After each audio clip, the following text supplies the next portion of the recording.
بسم اللہ الرحمن الرحیم۔ فرمان مصطفیٰ صلی اللہ تعالیٰ علیہ وآلہ وسلم، جو یہ درود شریف پڑھے گا اس پر رحمت کے 7 دروازے کھول دیے جاتے ہیں۔ صلی اللہ علیہ محمد، یہ درود شریف ہے۔ صلو علی الحبیب صلی اللہ علیہ وسلم۔ مسکرانا عظیم سنت مبارک راشد عطاری نور روحانی علاج لے کے پیش خدمت ہے۔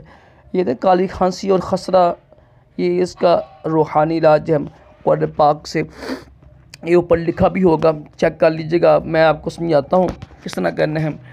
یہ اولا درود شریف پڑھ کے نا، کچے سوتر کے سیاہ سرخ رنگ کے دھاگے کی 9 تاریں، ٹھیک ہے، 9 دھاگے لے لیں آپ، اکٹھے کر کے نا، اکٹھے کر لیں اس کو، 9 دھاگوں کو، 9 تاروں کو، سورۃ الم نشرح پڑھنا شروع کریں اور ہر ایک کاف پر گرہ لگا کر دم کریں، ٹھیک ہے، اور اس کے بعد 3 بار پوری صورت پڑھ کر دھاگے پر دم کریں اور مریض کے گلے میں ڈال لیے، انشاءاللہ عز و جل شفا ملے گی۔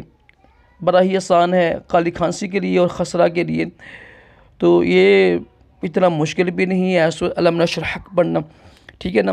دھاگے لینے ہیں بس، یہ تو گیڑا لگانا، وہ جسے کہتے ہیں گانڈ لگانا، تو وہ لگانی ہے صرف ہر کاف پر۔ تو یہ قرآن پاک میں آپ جب سورت کھولیں گے نا تو سمجھ آ جائے گی آپ کو، نہ سمجھ لگی تو مجھ سے پوچھ لیجیے گا، اوپر نمبر آ رہا ہوگا واٹس ایپ کا۔ تو دیکھیں ہر بیماری کا علاج قرآن پاک سے ثابت یعنی مل جاتا ہے، حدیثوں سے مل جاتا ہے۔ یقین کامل لوگوں میں نہیں ہوتا ہے تو لوگ بیچارے پہ بھاگتے ہیں۔ جن کے دل میں یقین کامل ہوتا ہے نا، ان کو خالی صرف بسم اللہ شریف پڑھ دم کرے نا، ان کو آرام آ جاتا ہے، اور اگر خود پڑھیں تب بھی آرام آ جاتا ہے۔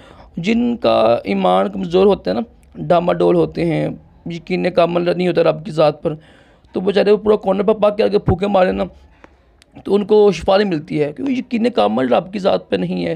اللہ تعالیٰ ہر چیز پہ قادر ہے، ٹھیک ہے، یاد رکھیے گا یہ بات۔ صلو علی الحبیب صلی اللہ علیہ محمد۔